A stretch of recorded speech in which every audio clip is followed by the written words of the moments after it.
Hey, welcome back everybody for another episode of In the Community with Dr. Matt. And I'm actually hanging out today at Irvin Interior Designs, and I'm joined by Irvin today.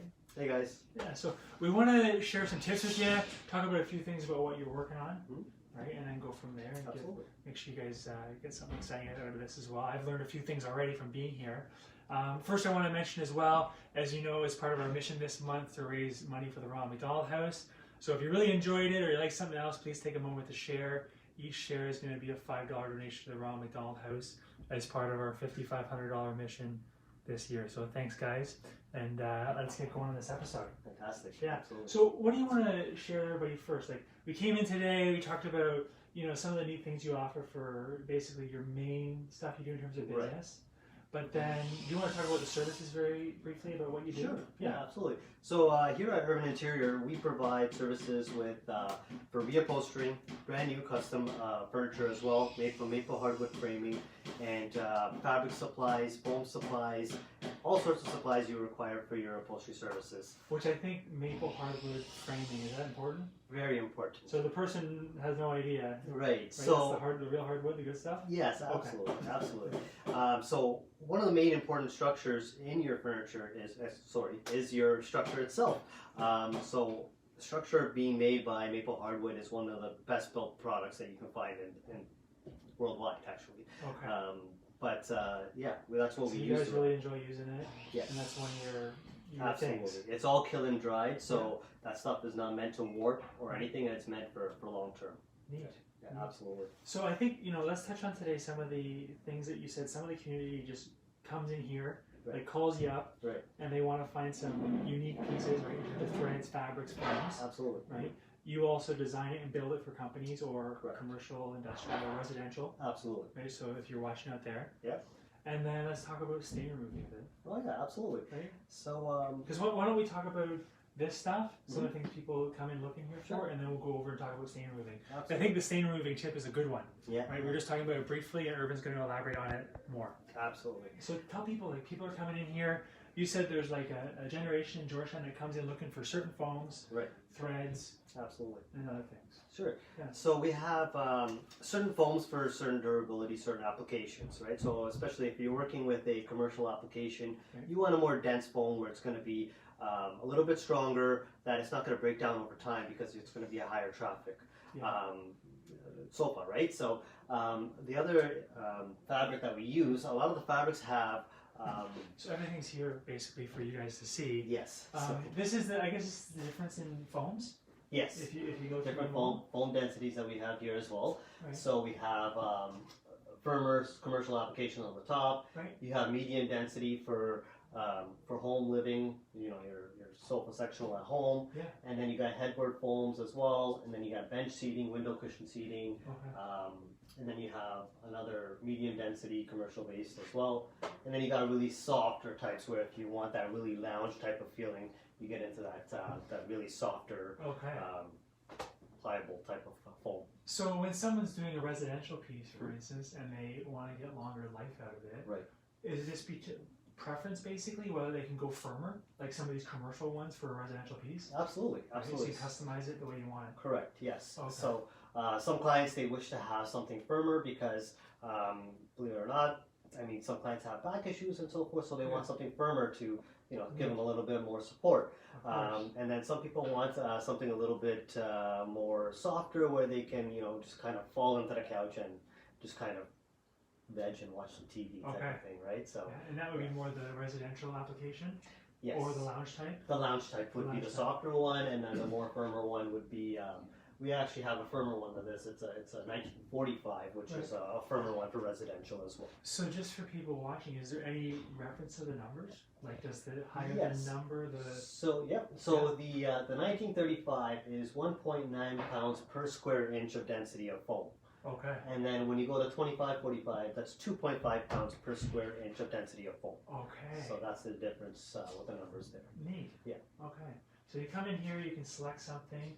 I mean, if you're building it, great, or if someone's looking for a piece of foam, they can come in here too. Absolutely. Right? Yeah. And then what about, you said fabric and threads too, which I was interested in. Right, absolutely. Right. So a lot of clients, they want threads because they like to do a lot of little stuff at home, right? Whether it's knitting, sewing, and so forth, right? So if you need any fabrics, threads, we have tons to choose from in our catalog that we have as well as foam supplies, so glue, silicone, needles, batting, stuff like that. Whatever you guys need, we have.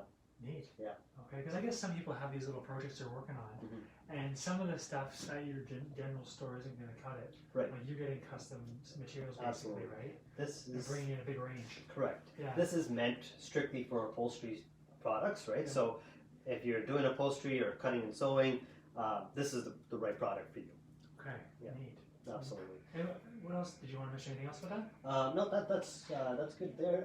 Just one of the other things maybe we could talk about is the fiber guard and Let's some see of the fabric, right? So Let's see it. You sound excited about it. yeah. So one of the things, a lot of the questions people have is whether they have kids or pets and they want something that's very durable in terms of fabric.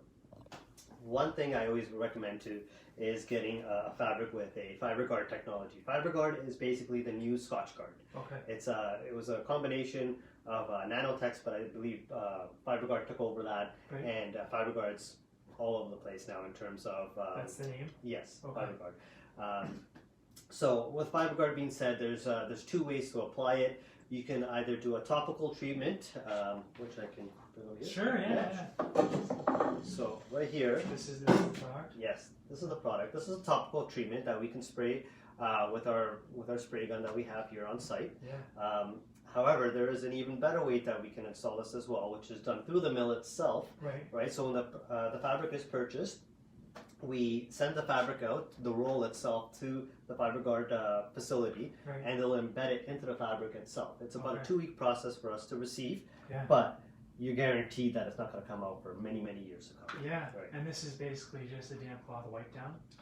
Yes, for most of the spills, yeah, exactly, right? And it becomes a lot more, not a lot, the texture doesn't change too much, but it becomes a little bit more firmer so that it doesn't break down or I guess that's important, eh? Absolutely. People are considering if it changes the texture of the material. Right, yes. Right? Is that why you use fiber guard specifically? Like it seems to be the best? Fiber guard is the best. There's even one more that 3M Scotch guard guys do. They come on site and they could do that as well, but that becomes very more stiff and firm when you do spray that, right? So yes, exactly. Depending on how durable you want it.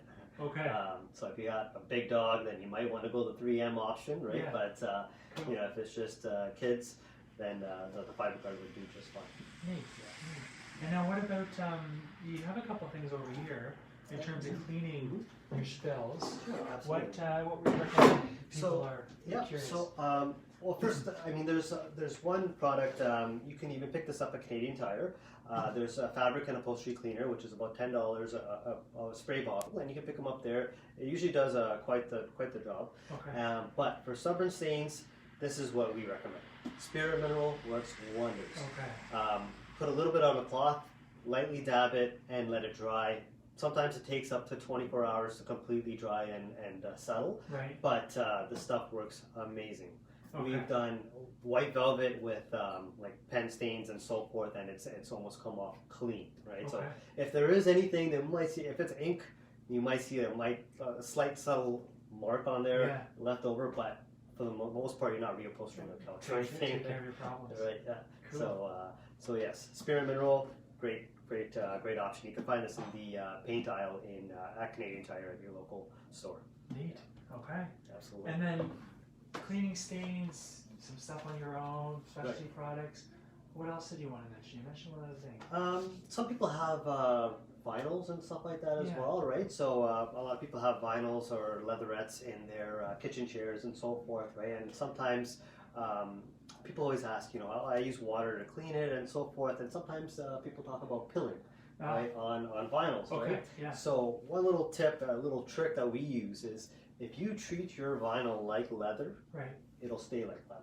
Okay. So clean it, condition it like leather, use a leather conditioner, and it'll stay like that.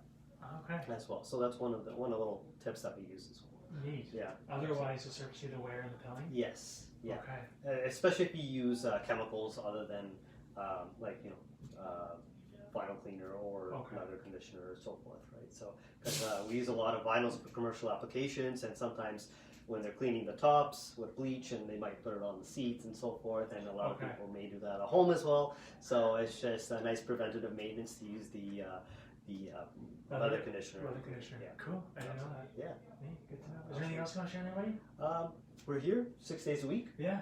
We're from 9:30 to 5:30. We're here in Georgetown. Been here since 2012, and we're here servicing the community. So if you guys need anything, feel free to stop on by. And you love what you do. Yeah, we love what we do, and we've expanded ever since. And we're up throughout the GTA. So if you guys need anything, feel free to come by. And love it. thank you, Dr. Matt. Pleasure being on. I was interested in hearing more about it. Yeah, absolutely, absolutely. So if you guys have any questions, please let us know in the comments below. You're welcome to. Again, if you really liked it, take a time to share the episode, as it's going to be a donation to the Ronald McDonald House as per our mission this year. Anyways, we'll see you guys soon. We'll sign off, and have a great day. Bye for now. See ya.